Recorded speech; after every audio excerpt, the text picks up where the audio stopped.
Bueno, ¿cómo están? Voy a mandarles ahora el video por YouTube. Lo primero que les voy a enseñar es a trabajar con un pincel chino.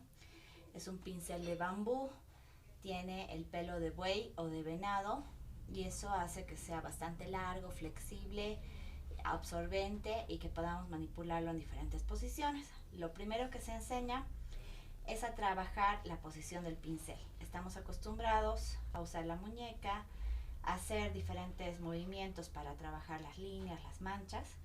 En la técnica japonesa lo que se hace es trabajar con el pincel de manera vertical, procurando tener una buena punta, haciendo una buena carga de tinta china. Los dedos se ajustan entre 3 o entre 4 y se mantiene el brazo, ¿no?, hacia arriba. Lo que se maneja aquí son los dedos y la muñeca. En esta posición se debe hacer los trazos más delgados posibles sobre cualquier hoja de papel. Es una práctica que tiene que hacerse varias veces. Pueden hacerlo de izquierda a derecha, que es lo más fácil, de derecha a izquierda, de arriba hacia abajo y viceversa. ¿Ya? En esta técnica ustedes van a practicar hacer líneas muy finitas, que son necesarias para muchos de los detalles que trabajamos también en la pintura tradicional, y es por eso que esta técnica es súper buena aprenderla para hacer diferentes trazos. Una cosa muy importante dentro de esta técnica es la mancha, por lo tanto también en esta posición se practica qué tipo de mancha puede dar un pincel en esta posición.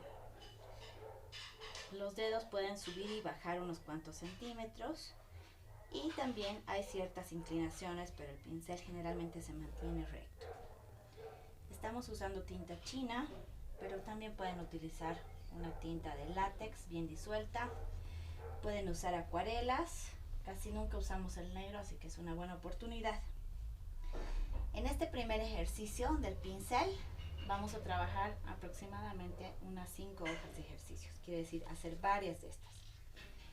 El segundo ejercicio se realiza colocando los dedos más o menos a la mitad del mango del pincel. En esta vamos a ir trabajando, además de los dedos y la muñeca, un poco el codo. Es una técnica mucho más cómoda en cuanto a la posición y en esta ya se flexiona la punta del pincel, haciendo trazos un poco más anchos. El ejercicio consiste en hacer también líneas en diferentes direcciones, hacer algunas líneas continuas en zigzag o curvas.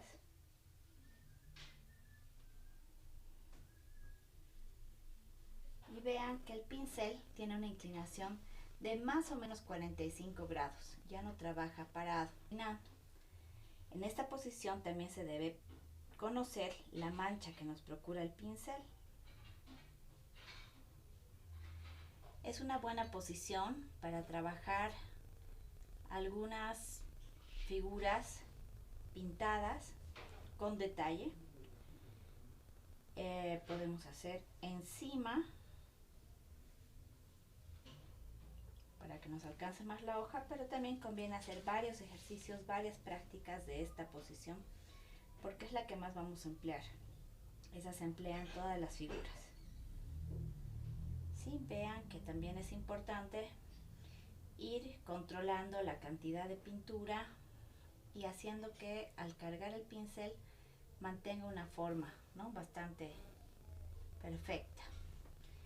Muchas veces los pinceles cuando son nuevos van perdiendo pelo, entonces conviene de rato en rato quitarles esos pelitos sueltos.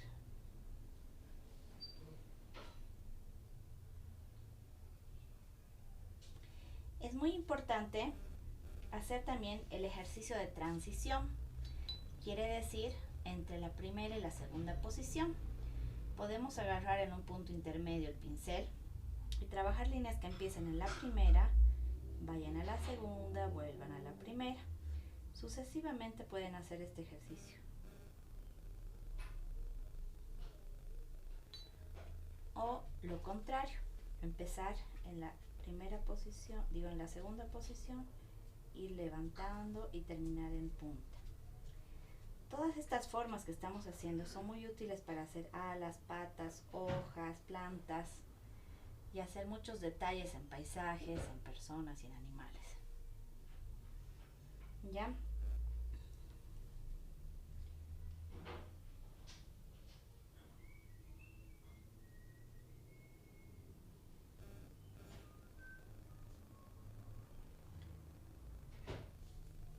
Ya que tengo muchas hojas para practicar, entonces puedo estar haciendo esos ejercicios en la cantidad que considere necesario. Es muy importante saber que la técnica del sumie es una técnica usada en los monasterios, por lo tanto es una técnica de meditación, es una técnica que promueve la relación del artista, en este caso también el monje, con la naturaleza. La persona que practica esto no necesita ser un experto en arte, pero sí tener una visión muy amplia y la posibilidad de abstraer todas las figuras que ve para llevarlas a la hoja de papel. Las hojas de papel sobre las que se trabaja tradicionalmente son delgadas, es papel de arroz. No se necesita un papel especial de acuarela, pero hay también la posibilidad de hacerlo sobre papeles de acuarela y papeles más gruesos, cartones incluso, para que se vea mejor el trabajo y haya una mejor absorción. También es importante entender la relación que tiene esta técnica con la aguada, porque de acuerdo a las mezclas que podamos hacer con agua, en esta técnica vamos a obtener otros tonos. Y también conviene ir conociendo las diferentes posibilidades tonales que nos da la aguada, la tinta aguada. Como ven, tengo aquí para apoyar mi pincel. Voy a trabajar con un pincel un poco más ancho. Ya fíjense, los pinceles cuando están secos, limpios, generalmente se ven así, muy difíciles para trabajar el detalle. Pero mientras más ancho sea el pincel, se puede trabajar mejor el dominio de la forma. Bueno, voy a continuar con el ejercicio número 3. En este ejercicio, el pincel se va a tomar en la parte superior o trasera del mango. Con esta posición y además el pincel en la misma posición que el papel, quiere decir horizontal, ¿ya? Vamos a hacer los mismos ejercicios de línea y de mancha. El pincel tiene que arrastrar la tinta. Vamos a cargarlo un poco más.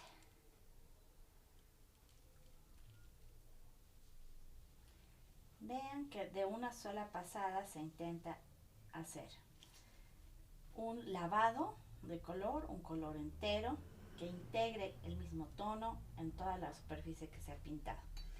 En este ejercicio se trabaja también de ida y de vuelta y se trabaja con movimientos curvos, rectos, que pueden sobreponerse en la hoja de papel para no gastar hojas y hojas.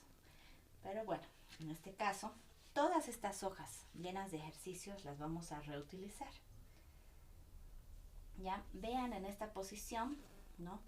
Es muy importante ir en algunos momentos levantando levemente el pincel, pues si no es una situación muy incómoda. En esta posición se mueve además del codo el hombro. Vean cómo trabaja todo mi cuerpo, mi hombro.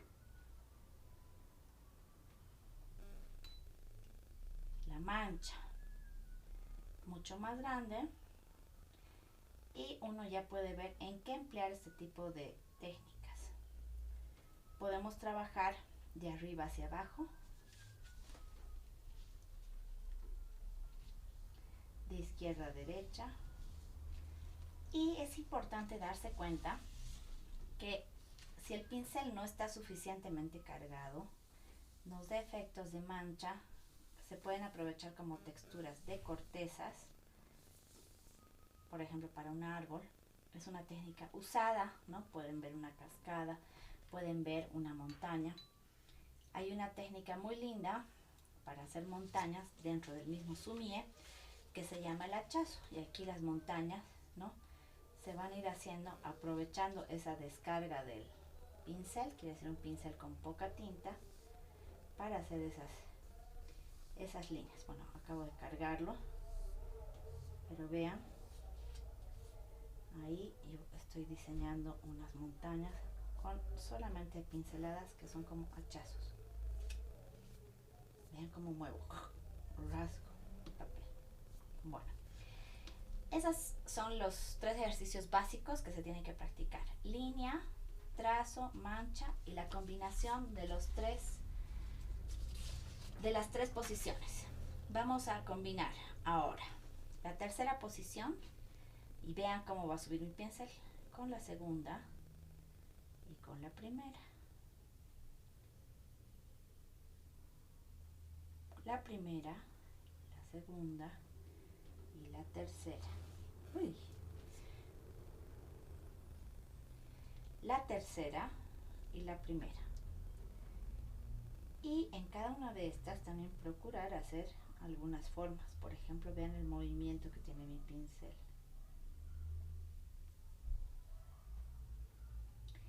La primera posición nos permite dejar algunas colitas que son muy lindas para trabajar puntas en cualquiera de las formas naturales que vayamos a formar. En este tipo de ejercicios combinados, ¿no? Uno va a ir encontrando, por ejemplo, alas, patas, troncos, en algunos casos brazos, y también se puede, ¿no?, ir trabajando la abstracción para ir viendo qué es lo que se ha formado. De hecho, el sommelier en muchos casos permite que la gota, que el error sea parte del trabajo, que se aprenda de eso y que se pueda jugar infinitamente con las posibilidades de la mancha y la espontaneidad. Bueno, hasta ahí les explico por ahora y luego les hago un video explicándoles algunas de las aplicaciones de estos ejercicios.